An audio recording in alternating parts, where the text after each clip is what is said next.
Namaskar. Today I am going to tell the next subsequent part of my autobiography, Moor Jibon Moor Kotha. And in this chapter, actually, I am going to tell that when I was a student of class 4 in Borpatodol MB school, actually, my father was a school teacher, also a good cultivator. Today I am going to tell about the various qualities present in my father and his life cycle. Actually, his whole life. Now he has gone to Vaikuntha. Actually, my father was my teacher. My father was my guide. Actually, everything my father actually helped me to achieve these qualities. So I am going to tell about the various qualities of my father, where from he is coming, and let us listen. যেতিয়া মই বৰপাত্ৰদল MV স্কুলত ভৰ্তি হ'লোঁ, প্ৰাথমিক স্কুলৰ শেষ পৰীক্ষাত খুব ভালদৰে উত্তীৰ্ণ হোৱাৰ পিছত দেউতাই মোক বৰপাত্ৰদল MV স্কুলৰ ৪ৰ্থ শ্ৰেণীত নাম লগাই দিলে। মোৰ দেউতা সেই স্কুলৰ এজন অতি যশস্বী সহকাৰী প্ৰধান শিক্ষক আছিল। সাহিত্য, বিজ্ঞান আৰু পৰিমিতি অংক শিকোৱাত ছাত্ৰসকলৰ মাজত অতি শ্ৰদ্ধাৱান আৰু মৰমৰ আছিল। ৪ৰ্থ মানৰ পৰা ৬ষ্ঠ মানলৈ এই ৩ শ্ৰেণীতে আমাৰ MV স্কুলখনৰ প্ৰত্যেকজন শিক্ষকে ছাত্ৰ ছাত্ৰীসকলক সৎ উচ্চ মনৰ আৰু প্ৰতিভাশালী হ'বলৈ বহু কষ্টৰে নানা উপায়েৰে চেষ্টা চলাইছিলে। মোৰ জীৱনৰ শিক্ষাগুৰুসকলৰ ভিতৰত দেউতাই গুৰুৰ গুৰু আছিল। এক কথাত ক'বলৈ গ'লে মোৰ জীৱনৰ উন্নতিৰ সকলো পথৰ পথপ্ৰদৰ্শক আছিল মোৰ বৈকুণ্ঠগামী পিতৃদেৱ। দেউতাই ৬ষ্ঠমান শ্ৰেণীৰ ছাত্ৰ ছাত্ৰীসকলক স্কুলত পুৱা আৰু ছুটিৰ পিছত প্ৰায় ৩ ঘণ্টামান বিনা অৰ্থৰে সকলো বিষয়ক ভালকৈ হজম কৰিব পৰাকৈ পঢ়াইছিল। Now I am going to tell about the various activities from his childhood up to till date. Actually, my পৰম পিতৃগুৰু বৈকুণ্ঠগামী দীনবেশ্বৰ দত্ত, জন্ম 1909 চন, মৃত্যু 1999 চন। মই দেউতাৰ সম্পৰ্কে মই ক'বই লাগিব দুই এষাৰ, কাৰণ দেউতা একচুৱেলি প্ৰকৃত সৎ লোক আছিল, বৈষ্ণৱী লোক আছিল, শান্ত শীতল, ধীৰ স্থিৰ, গহীন গম্ভীৰ, মানে সৰ্বগুণাস্পদ এজন ব্যক্তি আছিল। গতিকে দেউতাৰ সম্পৰ্কে মই ক'বলৈ লৈছোঁ।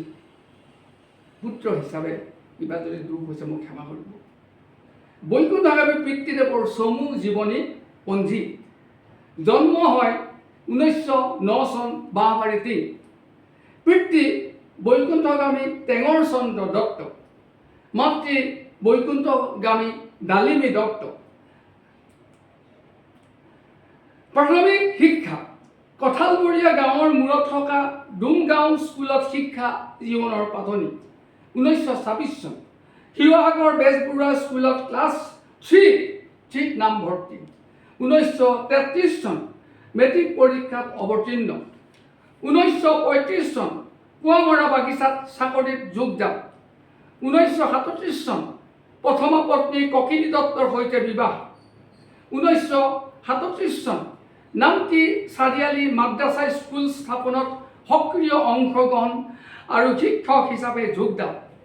1939 চন প্ৰাইভেটকৈ মেট্ৰিক পৰীক্ষা দি দ্বিতীয় বিভাগত উত্তীৰ্ণ। 1939 চন 1940 চন নামটি চাৰিআলি মাদ্ৰাছা স্কুলৰ প্ৰধান শিক্ষক হিচাপে পদ গ্ৰহণ। 1940 পৰা 1943 চন নামটি চাৰিআলি মাদ্ৰাছা স্কুলত প্ৰধান শিক্ষক ৰূপে কাৰ্যনিৰ্বাহৰ কাল। 1943 চন বৰপাত্ৰদল মজলীয়া বিদ্যালয়ত সহকাৰী প্ৰধান শিক্ষক হিচাপে যোগদান। 1943 পৰা 1975 চন বৰপাত্ৰদল মজলীয়া বিদ্যালয়ত সহকাৰী প্ৰধান শিক্ষক হিচাপে কাৰ্যনিৰ্বাহৰ কাল। স্কাউট আৰু গাইডৰ এজন ভাল প্ৰশিক্ষক আছিল। 1975 চন বৰপাত্ৰদল মজলীয়া বিদ্যালয়ৰ পৰা সহকাৰী প্ৰধান শিক্ষক হিচাপে অৱসৰ গ্ৰহণ। 1975 চন শিৱসাগৰ মহকুমা মজলীয়া স্কুল শিক্ষক সন্থাৰ উপসভাপতি হিচাপে নিৰ্বাচিত। 1978 চন হলগুৰি মৌজাৰ নগঞা কমিটিৰ সভাপতি। 1984 পৰা 85 চন বৰপাত্ৰদৌল মজলীয়া স্কুলৰ পৰিচালনা সমিতিৰ সভাপতি হিচাপে কাৰ্যনিৰ্বাহৰ কাল। 1984 পৰা 1985 চন লক্ষ্মীসাগৰ দৌল আৰু পুখুৰী পৰিচালনা সমিতিৰ সভাপতি। 1987 চন ৰাজ্যিক প্ৰাথমিক অৱসৰপ্ৰাপ্ত শিক্ষক সন্থাৰ 8ম বাৰ্ষিক অধিৱেশন আৰু মহকুমা প্ৰাথমিক অৱসৰপ্ৰাপ্ত শিক্ষক সন্থাৰ 24তম বাৰ্ষিক অধিৱেশনৰ কালুগাঁৱত অনুষ্ঠিত হোৱা অভ্যৰ্থনা সমিতিৰ সম্পাদক হিচাপে কাৰ্যনিৰ্বাহৰ কাল। 1993 চন হলগুৰি মুকুল সাহিত্য সভাৰ মুখপত্ৰ মুকুল আৰু হলগুৰি মৌজা। অতীত বৰ্তমানৰ বেঙনি গ্ৰন্থৰ উপদেষ্টা।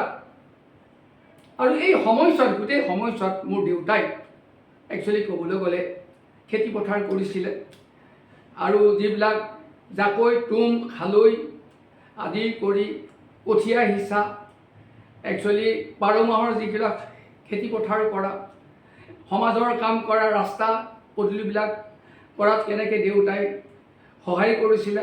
আমাৰ ঘৰৰ মাটি নামঘৰৰ ৰাইজৰ কাৰণে দান দিছিলে। এনেকৈ বিভিন্ন এতিয়া দেউতা সদায় অগ্ৰণী আছিল। এজন ভাল নামাচাৰ্য আছিল দেউতা। সুন্দৰকৈ তাল বুজাইছিলে, সুন্দৰকৈ প্ৰসংগ কৰিছিলে, সুন্দৰকৈ দিহানাম গাব পাৰিছিলে, সুন্দৰকৈ শাস্ত্ৰ পঢ়িব পাৰিছিলে। দেউতাৰ গাত কি গুণ নাছিলে। এই দেউজনৰ ভাল বক্তা আছিল, ভাল অৰেটৰ আছিল। গতিকে মই দেউতাৰ পৰা সেই সকলো গুণ একচুৱেলি একুৱাৰ কৰিবৰ কাৰণে মই চেষ্টা কৰিছিলোঁ to the best of my ability. গতিকে দেউতা সদায় মোৰ চিৰপূজ্য। 1994 চন শিৱসাগৰত বহা অসম সত্ৰ মহাসভাৰ 38তম অধিৱেশনৰ আদৰণি সভাপতি সমিতিৰ উপসভাপতি। 1999 চন ইংৰাজী 24 ছেপ্টেম্বৰ শুক্ৰবাৰে দিনৰ 2:10 গুৱাহাটীৰ নিউৰলজিকেল ৰিচাৰ্চ চেণ্টাৰত এই বৰ্ণাঢ্য জীৱনৰ পৰিসমাপ্তি ঘটে। গতিকে দেউতা বৈকুণ্ঠৰ প্ৰয়াণ হ'ল, কিন্তু দেউতাৰ আদৰ্শ হৃদত লৈ বৰ্তমান আপোনালোকক অকণমান আনন্দ দিবৰ কাৰণে চেষ্টা কৰি আছোঁ। অকণমান আৰু কওঁ আজি। মই ক মানৰ পৰা মেট্ৰিক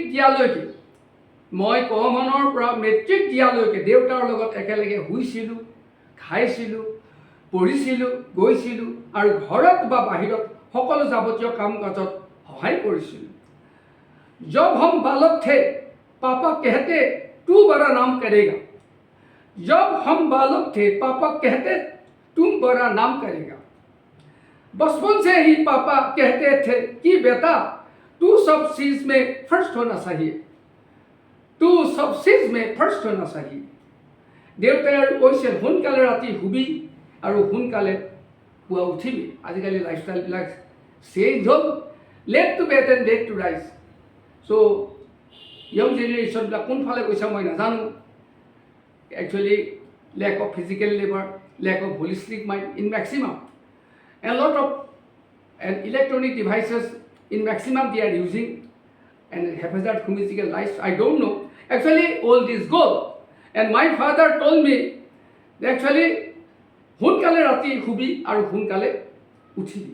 শুৱাৰ আগত লিখা পঢ়া আৰু অংক কৰা কামবিলাক শেষ কৰিবি। কি পঢ়িলি গোটেইখিনি ভাবিবি আৰু ভবা শেষ হোৱাৰ পিছতে আনন্দৰে শুবি।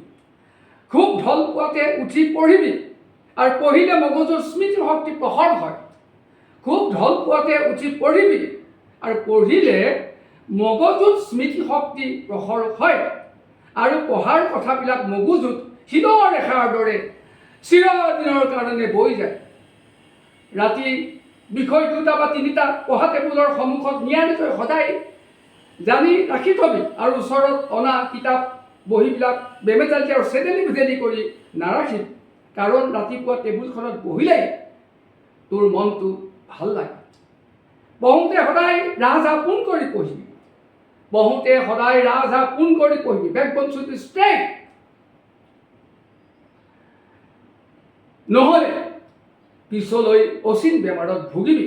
এইদৰে কৰি ঘৰৰ ক্ষীৰতী গৰুৰ গাখীৰেৰে চাহ জলপান খাই পথাৰৰ কাম কৰিবলৈ বা খৰিল ফালিবলৈ বা জাল বৰশীলে মাছ মাৰিবলৈ ওলাই যায়। খেতিৰ সময়ত পুৱা পঢ়িবলৈ প্ৰায় সময়ে নাপাওঁ, কাৰণ পথাৰলৈ যাব লাগে। দেউতাৰ উপদেশ মতে পথাৰৰ কাম কৰি থাকোঁতে সদায় পঢ়াৰ কথাবিলাক মোক ভাবিবলৈ কয়, আৰু তাক নতশিৰে পালন কৰিছোঁ। আৰু কামৰ অন্তত যেতিয়া ভবা শেষ হয়, তেতিয়া বুজাব নোৱাৰে এটা আনন্দ পাইছোঁ। সেই আনন্দৰে পুৱা 8 বজাত পথাৰৰ কাম শেষ কৰি লৰালৰিকৈ গা পা ধুই নিজে মৰা পথাৰৰ মাছেৰে অতি তৃপ্তিৰে ভাত খাই স্কুললৈ যাওঁ। So let us stop today. I think many young generation are getting benefit this. So I am requesting all of the young generation globally. So please try to copy these characteristics. If you get the benefit, then okay. If you do not get the benefit, then you leave it. But I hope definitely you will get the benefit. So let me stop today. Hey world people, if anything wrong, excuse me for that. Thank you very much.